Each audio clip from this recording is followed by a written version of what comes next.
So many people say there's a discovery problem in podcasting, and the reason you can't be discovered is because your podcast is invisible.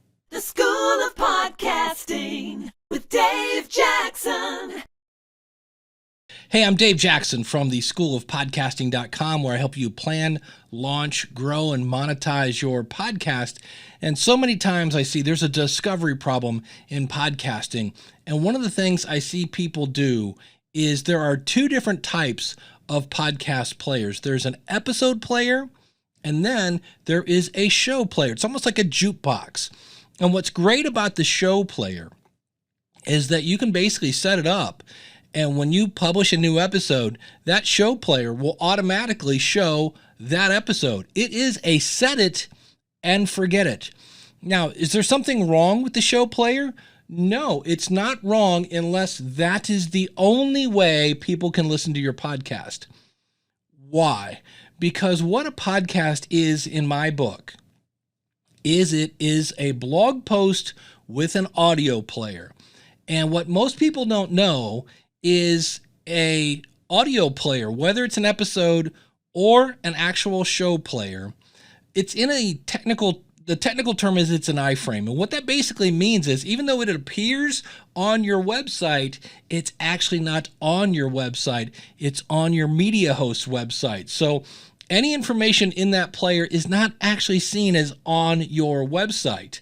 So that's where you need to create a blog post with a really eye-catching title and at least 300 words.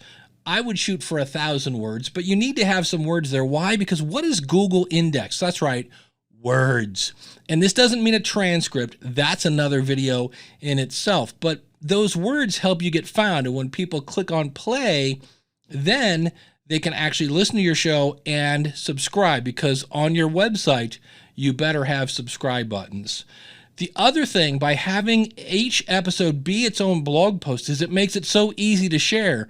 If it's on a show player and you go, oh, hey, go to this page and then scroll down, it's the 7th episode there. So if you're having a hard time with your podcast being found, you need to treat each episode like a blog post with some show notes, and those show notes should have links to everything you talk about and at least a paragraph describing what people are going to hear. And I know what you're saying. You're like, but that takes time. And that's where sometimes I go, I think sometimes podcasters are lazy, but that makes me sound mean and like an old curmudgeon, but it does take some work. If you think about it, we're in the entertainment business.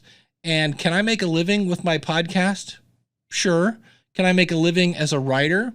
Sure. Can I make a living as an athlete? Maybe. What about a musician? Okay. All of these take time, dedication, practice, and in many cases, a little bit of luck. But today I wanted to point out that if you're doing hey, this is great, I get to do this much work, but I want to have it do this much effect on my podcast, that's not it. So it's great to have a show player. I think you should have both. Have one page where people can just click and listen to whatever they want, but you should also have episodes as a blog post with a player on your website so you can be found. If you need help with your podcast, that's what I do. I can help you overcome these hurdles. Come and see me at schoolofpodcasting.com. Thanks for joining me on my mission to help rid the world of boring podcasts.